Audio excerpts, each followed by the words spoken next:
Hello everyone. तो आज हम आईआईटी का एक बहुत ही फेमस मॉडल है जिसका लोग आंसर बाय हार्ट कर लेते हैं कि किसी भी क्यूब का अक्रॉस डायगोनल अगर हमको टोटल रेजिस्टेंस फाइंड आउट करना है वो कितना होता है, 5/6R होता है। तो आज इस वीडियो में हम प्रूफ करेंगे कि 5/6R कहाँ से आता है और इसके मैं दो मेथड बताऊंगा, एक शॉर्ट ट्रिक और एक दूसरा मेथड एक कन्वेंशनल मेथड। ठीक है, तो एक बार आप इधर देखेंगे, आपको एक क्यूब गिवन है और सारे रेजिस्टेंस की वैल्यू क्या है, R है, और आपको एग्जाम में क्या फाइंड करना पड़ता है कि total resistance between diagonal of Q, एक पॉइंट A है और ये है, तो ये इसका क्या है, डायगोनल हो गया। तो मैं क्या करता हूँ, इनके बीच में फाइंड करता हूँ। ठीक है, सारे रेजिस्टेंस की जो वैल्यू गिवन है, आपको कितनी गिवन है, R गिवन है। ठीक है, सारे रेजिस्टेंस की वैल्यू कितनी गिवन, R गिवन है। तो यहाँ पर एक मैं कंसेप्ट अप्लाई करता हूँ, that's what Kirchhoff current law. So what is Kirchhoff current law? Incoming current is always equal to outgoing current. तो पहले मैं शॉर्ट टेक्निक बताता हूँ आपके लिए। ठीक है, तो मैंने अज्यूम कर लिया कि इसमें से कुछ करंट फ्लो हो रहा है एंड दैट्स व्हाट I है ना, और यहाँ से मैंने एक वोल्टेज सोर्स अप्लाई कर दिया, ये लो है ना, एक बैटरी, इसमें से करंट फ्लो हो रहा है और एक टर्मिनल मैंने यहाँ से निकाल लिया, ये लो एक्सर्ट कर दिया, और यहाँ से मैंने अज्यूम कर लिया कि इसमें से करंट कितना फ्लो हो रहा है, सपोज I करंट फ्लो हो रहा है। कितना करंट फ्लो रही है कि वी नो दैट कि current always flow from what, positive negative. अगर मान लो ये वाला करंट यहाँ पर सपोज रीच करता है ना, ये करंट I यहाँ पर रीच करेगा तो इसको 3 ब्रांचेस दिखेंगी। कौन कौन सी सर? एक ब्रांच ये दिखेगी, दूसरी ब्रांच ये दिखेगी और थर्ड ब्रांच ये दिखेगी। और तीनों ब्रांचेस का, इस वाली ब्रांच का, इस वाली ब्रांच का और इस वाली ब्रांच का, तीनों का रेजिस्टेंस क्या है, R। हमको पता है अगर किसी ब्रांच का रेजिस्टेंस सेम है तो उसमें जो करंट फ्लो होगा वो भी सर सेम होगा। हाँ, तो टोटल करंट कितने है हमारे पास I और ब्रांचेस कितनी यहाँ पर 3, तो इसमें जो करंट कितना फ्लो होगा, तो आप बोलेंगे सर I/3। क्या सर इसमें भी I/3 होगा? यस, तो आप बोलेंगे सर इसमें भी I3 और इसमें भी कितना होगा सर, I/3 होगा। Now I/3 current flowing from in this branch, now this current will reach at C point. अब C पॉइंट पर इसको 2 पाथ दिखेंगे, एक तो C2E और एक दिखेगा C2F, और दोनों पाथ का रेजिस्टेंस क्या है, सेम है। तो यहाँ पर टोटल करंट इनकमिंग कितना है सर, I/3। तो यहाँ से आउटगोइंग कितना होगा, तो सर दोनों में सेम जाएगा क्योंकि दोनों का रेजिस्टेंस क्या है, सेम। तो इस वाली ब्रांच में जो करंट जाएगा वो कितना जाएगा सर, I/6। इसमें भी कितना जाएगा, तो आप बोलेंगे सर इसमें फ्लो होगा कितना, I/6। आई होप आपको समझ आ रहा होगा। सिमिलरली ये I/3 इस वाले D वाले पॉइंट पर रीच करेगा तो फिर इसको 2 पाथ दिखेंगे, एक ये वाला पाथ और एक ये वाला पाथ। अब इन दोनों का रेजिस्टेंस क्या है, सेम है। तो आपको क्या बोलेंगे, I/3 2 पार्ट में डिवाइड हो जाएगा। यहाँ पर आपको दिखेगा I/6 और यहाँ पर भी कितना दिखेगा, तो आप बोलेंगे sir I/6। Now remaining part is I/3 is flowing from in this branch. अब ये जाने के बाद इसको ना 2 रास्ते देखेंगे, एक रास्ता ये देखेगा, दूसरा रास्ता ये देखेगा। तो इस वाली ब्रांच में कितना करंट जाएगा, तो बोलेंगे सर I/6, और इसमें भी कितना जाएगा, तो बोलेंगे सर I/6। ठीक है, अब ये वाली ब्रांच आप देखेंगे एट पॉइंट F पर, देखो आप है ना, F वाले पॉइंट पर देखो, तो F वाले पॉइंट पर इनकमिंग करंट कितना है sir, I/6, and I/6 H से आ रहा है। तो इसमें टोटल कितना फ्लो होगा, तो बोलेंगे सर इसमें होगा I/3, because I/6 plus I/6 कितना होता है, I/3, तो इसमें कितना हो गया, I/3 हो गया। आई होप आपको समझ आ रहा होगा।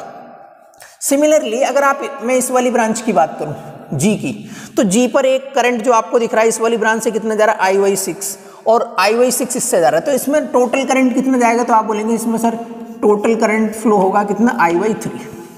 नाउ अगर मैं E वाले पॉइंट की बात करूं है ना, E वाले पे टोटल इनकमिंग कितना, I/6, यहाँ से है सर C से और D से है I/6, तो नेट जो करंट इसमें फ्लो होगा वो कितना होगा सर, I/3। अब इस वाले पॉइंट पर देखो कि अगर आप इस वाले पॉइंट पर देखेंगे I/3 coming from E and I/3 coming from F and I/3 coming from G, तो I/3 plus I/3 plus I/3 it becomes what, I। तो आप बोलेंगे इसमें से जो नेट करंट फ्लो हो रहा है कितना हो रहा है, I, and that is what Kirchhoff current law. ठीक है, अब मैं क्या करता हूं सर, मेरे को ना ईच एंड एवरी ब्रांच में मैंने सर करंट फाइंड आउट कर लिया। अब जैसे ही मेरे को करंट फाइंड आउट कर लिया, then I can use Kirchhoff voltage law. Sir what is Kirchhoff voltage law?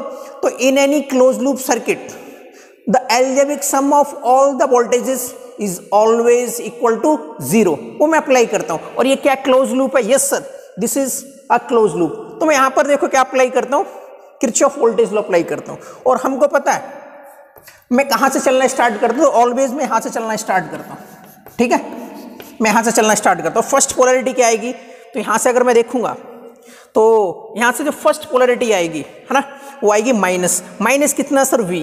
तो मैं इसको इस साइड भी लिख सकता हूं, माइनस का कितना, माइनस का अगर मैं यहां से लिखना चाहूं तो मैं लिख सकता हूं माइनस का V प्लस। यहां से करंट फ्लो होने के बाद आपको क्या इस वाले रेजिस्टेंस का वोल्टेज ड्रॉप बता सकते हैं? Yes sir, of course, because current already we know I/3 and resistance here is R। तो इसमें करंट कितना होगा, वोल्टेज ड्रॉप होगा I/3 इंटू R प्लस। क्या सर आप इस, क्योंकि मैं क्लोज पाथ ऐसा बना रहा हूं, देखो मैं क्लोज पाथ ऐसा बना रहा हूं, तो पहले इसका ड्रॉप लिखूंगा फिर इसका ड्रॉप लिखूंगा। इसमें करंट कितना I/6, तो आप लिखेंगे I/6 इंटू R प्लस इसका गेम ओवर ना, I/3 into R, I/3 into R is equal to 0। तो अगर मैं इसको, ये माइनस का है तो इस साइड जाके प्लस का, तो आप लिख सकते हैं I/3R plus I/6R plus I/3R। Okay, तो टेक द एलसीएम। ठीक है, एलसीएम ले लिया मैंने, कितना एलसीएम कितना ले लिया सर? 6 एलसीएम लिया। तो यहां पर देखिएगा आपको यहां से R और मैं टेक आउट साइड लिख सकता हूं, तो यहां पर बचेगा आपके पास R टेक आउट साइड ले लिया मैंने, 2I plus I plus 2I। ठीक है, R को मेरे को एक्चुअली फाइंड करना था। ठीक है, और यहां पर मैंने क्या किया, 2I plus I 3I, 3I plus 2I कितना हो गया 5I। तो आप लिख सकते हैं इसको ऐसा भी लिख सकते हैं, है ना? कैसे सर? कि अगर मैं I को भी टेक आउट साइड ले सकता हूं, तो आपके पास दिखेगा 5I into R divided by 6। Now मैं अगर इसको I को इस साइड लिखूं तो we can write like this also, 5/6 into R। And अब आपको ना एक पॉइंट समझ आया होगा, V upon is nothing what resistance. We know कि what is Ohm's law, Ohm's law is nothing but V is equal to IR। तो it is the ratio voltage divided by what? current, and it is what? ohm. So answer of this question is 5/6R। तो mostly जो students हैं उनके mind में रहता है कि sir 5/6 कहाँ से आता है ना, डायरेक्टली लोग बाय हार्ट कर लेते कि जो डायगोनल है ऑफ द क्यूब का उसका टोटल डिस्टेंस कितना होता है 5/6R। तो एक मेथड नंबर 1 में इसको सॉल्व कर दिया। ठीक है, अब एक मेथड नंबर में 2 सॉल्व करता हूँ। एक जनरल मेथड है, मैं मेथड नंबर 2 सॉल्व करता हूँ। तो वो है किसका sir? Concept of equipotential surface या फिर कंसेप्ट ऑफ इक्विपोटेंशियल पॉइंट्स। तो ऐसे सारे पॉइंट्स जिसका पोटेंशियल सेम होता है, दैट्स व्हाट इक्विपोटेंशियल पॉइंट्स। तो मैं इसको थोड़ा सा इरेज करता हूं और फिर एक बार डिस्कशन करता हूं कि व्हाट इज इक्विपोटेंशियल हियर, है ना, कि आपको इक्विपोटेंशियल आप आइडेंटिफाई कर सकते हैं क्या? तो देखो मैं यहां से कुछ पार्ट्स रिमूव कर देता हूं, है ना, कुछ पार्ट्स रिमूव कर देता हूं, ले लो, फिर अभी अपने डिस्कशन देखेंगे। तो पहले आपको आइडेंटिफाई कर बताऊं कि इक्विपोटेंशियल पॉइंट किसको बोलते हैं, जहां पर जैसे मान लो मेरे पॉइंट क्या है, ये ए है और ये पॉइंट क्या है, बी है। तो ऐसे कौन से पॉइंट्स हैं जहां से, जिस पॉइंट से ए का डिस्टेंस और उस पॉइंट से बी का डिस्टेंस अगर सेम है तो that's we can called as equipotential point. और इक्विपोटेंशियल पॉइंट पर जो पोटेंशियल होता है कैसा होता है सर, सेम होता है। तो मैं एक बार बात करता हूं कि एक बार आप ट्राई करना कि अगर मैं बात करूं कि सपोज सी वाले पॉइंट से देखूं, सी से ए का डिस्टेंस कितना है r और डी से ए का डिस्टेंस कितना है r, कि दोनों का सेम है तो इट मे बी। और अगर मैं एच से देखूं ए का डिस्टेंस तो क्या देखेंगे, एच से ए का डिस्टेंस क्या r, तो 50% पॉसिबिलिटी है कि C D and H can be equipotential. आपको ये जो पॉइंट्स हैं उसको ए का डिस्टेंस देखना है क्या सेम डिस्टेंस, और इसी पॉइंट से आपको बी वाले पॉइंट का डिस्टेंस देखना है।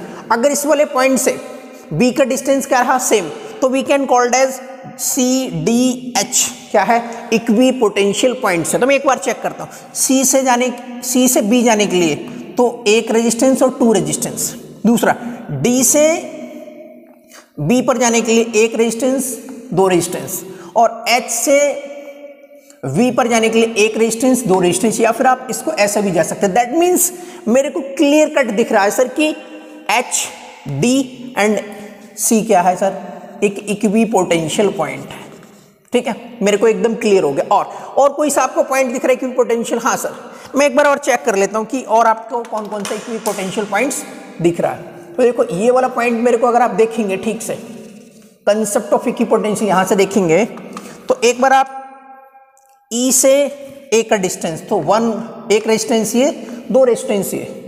अगर मैं एफ का पाथ देखूं, एफ से ये ऐसा आ सकते तो 2 रेजिस्टेंस, एफ से ऐसे भी आ सकते हैं 2 रेजिस्टेंस। और अगर आप जी से आएंगे तो देखो ए से ई वाले पॉइंट से अगर आप ए पर जाएंगे तो सेम डिस्टेंस, एफ वाले पॉइंट से जाएंगे तो सेम डिस्टेंस, एंड जी वाले पॉइंट से जाएंगे तो सेम डिस्टेंस। और अगर आप ई से बी वाले पॉइंट पर जाएंगे तो एक रेजिस्टेंस, एफ से इस वाले पॉइंट पर जाएंगे तो क्या देखेगा आपको, सेम रेजिस्टेंस, और अगर आप इस वाले पॉइंट से देखेंगे तो सेम देखेंगे। दैट मीन्स ये हुआ कि हमको ना इसमें 2 कुछ नोटिस करने वाली बात यह है कि सी, डी एंड एच, एक तो इक्वी पोटेंशियल ये वाले पॉइंट से, दूसरा ई कॉमा मैं बोल सकता हूं एफ एंड व्हाट, जी क्या है, इक्वी पोटेंशियल पॉइंट है। क्या है, इक्वी पोटेंशियल पॉइंट है मतलब। और इनको क्या कह सकते हैं, इक्वी पोटेंशियल जब भी पॉइंट होगा, जैसे जी और डी है तो इक्वी पोटेंशियल पॉइंट है। तो अब मैं इसका ना एक अरेंजमेंट ड्रॉ करता हूँ, है ना, क्या करता हूँ, एक अरेंजमेंट ड्रॉ करता हूँ। इसको रीड्रॉ कैसे कर सकते हैं, अगर आपने किसी क्वेश्चन में equi potential point find out कर लिया तो आपका क्वेश्चन ओवर, है ना। मेन थिंग ये होती है। और आपको चेक कैसे करना है कि जिस पॉइंट से आप equi potential point find out कर रहे हैं उससे उसका डिस्टेंस, मतलब ए का डिस्टेंस उसी से बी का डिस्टेंस कैसा होना चाहिए, इक्वी होना चाहिए। ठीक है, हाँ, तो मैं इसका मैं डायग्राम ड्रॉ करता हूँ। ठीक है, तो मैं देखो ऐसे ड्रॉ करता हूँ, ये लो। अब ए से आपको 3 रास्ते दिखेंगे, कौन कौन सा, एच और डी और सी। तो मैंने लिख दिया, देखो ये 3 पॉइंट मैंने ड्रॉ कर दिए। कौन कौन सा सर, एच, और एक ड्रॉ किया मैंने डी, और एक ड्रॉ कर दिया मैंने सी, और इनके बीच में जो रेजिस्टेंस है वो मैंने ड्रॉ कर दिया। मैंने इनके बीच में रेजिस्टेंस ड्रॉ कर दिया। ठीक है, और तीनों की तीनों कैसे सर, ये इक्वी, मैं इसको ऐसे ड्रॉ कर सकता हूँ, ऐसे भी ड्रॉ कर सकता हूँ। ठीक है, ओके। नाउ अगर मैं बात करूं कि एच वाले पॉइंट से, तो एच वाले पॉइंट से आपको 2 पॉइंट दिखेंगे। कौन कौन सा, एच वाले पॉइंट से आपको 2 पॉइंट दिखेंगे, एच वाले पॉइंट से एफ पर और जी पर। तो देखो मैं एक बार और ड्रॉ करता हूँ। एच से आपको 2 रास्ते दिखेंगे, कौन सा, तो मैंने 2 ड्रॉ कर दिए। ठीक है, एच से आपको 2 रास्ते दिख रहे हैं, कौन कौन सा, तो ये लो, ऐसे ड्रॉ कर दिया। और इसके भी रेजिस्टेंस की वैल्यू एक ये है और एक रेजिस्टेंस की वैल्यू है। एच से एक पॉइंट कौन सा है, जी, और एच से एक पॉइंट कौन सा है, एफ। ठीक है, इसका गेम ओवर हो गया। इसका गेम किसका हो गया सर, ओवर हो गया। नाउ अब डी से देखेंगे, डी से 2 रास्ते देखेंगे आपको, है ना। डी से 2 रास्ते देखेंगे, एक तो जी और डी से एक देखेगा ई। तो मैंने क्या किया, देखो यहाँ से मैंने अगेन 2 रास्ते ड्रॉ कर दिए। अगर आप देखेंगे, एक तो मैंने कौन सा किया, जी, और एक कौन सा किया, ई, है ना। एक कौन सा ड्रॉ किया मैंने, ई ड्रॉ किया। बस इसके बीच में रेजिस्टेंस ड्रॉ कर दिया। लुक एट केयरफुली, आपको बहुत ही मजा आने वाला है। शायद आपको यूट्यूब में ऐसा कोई भी डिस्कशन नहीं दिखेगा। नाउ सी डी, आपके पास कौन कौन से पॉइंट थे, सी, डी एंड एच। तो एक ये पॉइंट था सी। अब सी से आपको 2 रास्ते दिखेंगे, कौन कौन सा, एक एफ और एक ई। तो मैंने देखो ड्रॉ कर दिए 2, मैंने 2 पॉइंट ड्रॉ कर दिए। कौन सा, एक एफ और एक मैंने ड्रॉ कर दिया कौन सा, ई, एक ई ड्रॉ कर दिया, ले लो, है ना। और इनका मैंने रेजिस्टेंस ड्रॉ कर दिया, इनका मैंने रेजिस्टेंस ड्रॉ कर दिया। ठीक है, तो ये आपके 5 पॉइंट हो गए। अब हमको क्या पता है कि ई एफ और जी, ई एफ और जी क्या है? Equipotential points. क्या है? Equipotential point. कौन कौन सा सर? तो मैं इधर लिख देता हूँ कौन कौन सा, सी, डी और एच। एक ये था। दूसरा हमारे पास जो इक्विपोटेंशियल है वो है ई और एफ एंड व्हाट, जी। ठीक है, तो आप इसको ई एफ, ये सारे के सारे क्या इक्विपोटेंशियल है, जी और एफ ये सारे के क्या इक्विपोटेंशियल पॉइंट है। ठीक है, आई थिंक आपको समझ आ रहा होगा। इक्विपोटेंशियल मतलब ये है कि आप इन दोनों को क्या कर सकते हैं, मीट करा सकते हैं। ये लो, है ना, आप इन दोनों को मीट करा सकते हैं। ये लो, ऐसे मैंने मीट करा दिया। ठीक है, मीट करा दे। क्यों? बिकॉज ऑल आर क्या है, इक्विपोटेंशियल है। ठीक है, तो आई होप आपको समझ आ रहा होगा कि अगर मैं टोटल रेजिस्टेंस बात करूं 1 2 3 4 5 6 और सबकी रेजिस्टेंस की वैल्यू कितनी, 6 और 7 8 9। अब आपके पास इसके बाद अगर मैं थोड़ा से अगर इन दोनों को देखो सॉल्व करेंगे आप, है ना, इसके बाद कुछ पॉइंट्स बचा है क्या आपके पास, है ना। ये बी पॉइंट से एक बार देख लेते हैं ना, बी पॉइंट से क्या क्या कनेक्टेड है। ये सपोज पॉइंट क्या है, बी पॉइंट है। बी पॉइंट से कौन कौन सा कनेक्टेड है, तो आप बोलेंगे जी, और तो मैंने जी से कनेक्ट कर दिया। जी और बी के बीच में कितना है, तो आप बोलेंगे सर आर कनेक्टेड है। ये लो आर कनेक्टेड है जी के बीच में। और देखेंगे सर एफ से क्या कनेक्टेड है ना, एफ से क्या कनेक्टेड है, तो ये बोलेंगे सर बी कनेक्टेड है ना, एक बी कनेक्टेड है। और अगर आप देखेंगे कि ई से एक कनेक्टेड है, तो आप बोलेंगे सर किससे कनेक्टेड है, ई से कनेक्टेड है। ऐसा कुछ आपको दिखा। ठीक है, तो अभी आपको एक चीज दिख रही होगी कि ये सारे के सारे किस में कनेक्टेड हैं, पैरेलल। ये किस में कनेक्टेड है, पैरेलल है। तो इन दोनों को सॉल्व करने पे कितना आएगा, r/2। इसको भी सॉल्व करने पे कितना आएगा, r/2, और इसको भी कितना सॉल्व करने पे r/2 आएगा। तो डायग्राम इसका कुछ आपको कैसा दिखेगा, डायग्राम कुछ आपको ऐसा दिखेगा। कैसा सर? ठीक है, तो अगर मैं एक बार रीड्रॉ करता हूं, दैट्स व्हाट r/2, और ये ऑलरेडी r है, और आपके पास वो क्या दिख रहा है, r। ठीक है, फिर ये कितना दिखेगा आपको, ये भी r, and this is what r/2, और ये भी कितने दिखेगा, r। अगर आप देखेंगे इसका कितनी वैल्यू कितनी है, r, एंड इसकी वैल्यू कितनी है, r/2, और इसकी वैल्यू कितनी, r। ठीक है, एंड दैट्स व्हाट b। ये दिख रहा है आपको, b दिख रहा है। अब आपको पता क्या करना है, r plus r 2r plus r/2 को आप एक बार सॉल्व करेंगे, है ना। 2r प्लस r/2 को सॉल्व करेंगे तो ये आएगा 2r प्लस r/2। ये कितना होगा, 5r/2। कितना होगा, 5r/2।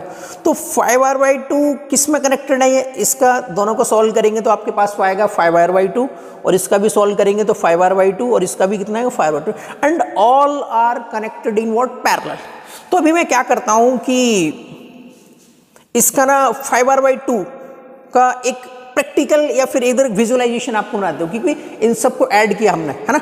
इतने पोर्शन को अभी देखो सॉल्व किया तो आपके पास क्या दिखा, या 5r/2। तो ऐसे ही इसका आएगा 5r/2, और इसका भी कितना आएगा 5r/2। तो इसमें डायरेक्टली मैं ऐसे आपको लिख देता हूं, ये लो आपके पास 3 रेजिस्टेंस दिखे। ठीक है, आपके पास 3 रेजिस्टेंस दिख गए, that's what B and that's what A. What is the value of A, तो आप बोलेंगे इसकी वैल्यू है 5r/2, और इसकी वैल्यू है 5r/2, एंड इसकी वैल्यू कितनी, 5r/2। And now these are connected in what, parallel. तो इसको आप कैसे सॉल्व करेंगे सर, 1/5/1 करके आप तीनों का ऐड करेंगे, है ना। तो या फिर तीनों की वैल्यू अगर सेम है तो डिवाइडेड बाई 3 कर दो आंसर। तो 5r डिवाइडेड बाई 2 को 3 से डिवाइड करेंगे तो कितना हो जाएगा सर, कितना हो जाएगा, 5r डिवाइड बाई 2 को 3 से डिवाइड करेंगे तो 5/r/6। यही मैं आपको स्टार्टिंग में बोला था कि आंसर कितना आएगा, 5/6। अगर आपको मन करता है फिर भी तो मैं इधर बता देता हूं कि अगर आपको कैसे सॉल्व करना है ना। अगर आप इसको सॉल्व करना चाहते हैं तो मैं लिख देता हूं एक बार, 1/5r/2 plus 1/5r/2 plus 1/5r/2। ठीक है, तो जब आप इसको ऐड करेंगे तो आपके पास दिखेगा व्हाट, 6r/6/5r। ये किसकी वैल्यू है 1/r की, but we want what r, तो r is nothing but what 5/6 r। तो आई होप आपको समझ आया होगा कि what is the meaning of equipotential points. And मैंने आपको इस वाले क्वेश्चन में 2 मेथड्स बताए, तो एक बार आप कमेंट सेक्शन में मेरे को मैसेज करेंगे कि आपको कंसेप्ट ऑफ इक्विपोटेंशियल समझ आया है ना। फिर मैं 2 मेथड से कराया था, ठीक है। तो आपकी कमेंट का मैं वेट करूंगा, जो भी आपको जैसा लगा। अगर आपको कुछ भी क्वेरी है तो आप कमेंट सेक्शन में मेंशन कर सकते हो, उसके बाद मैं ट्राई करूंगा अच्छे वे में एग्जीक्यूट करने का। तो आई होप आपको समझ आएगा।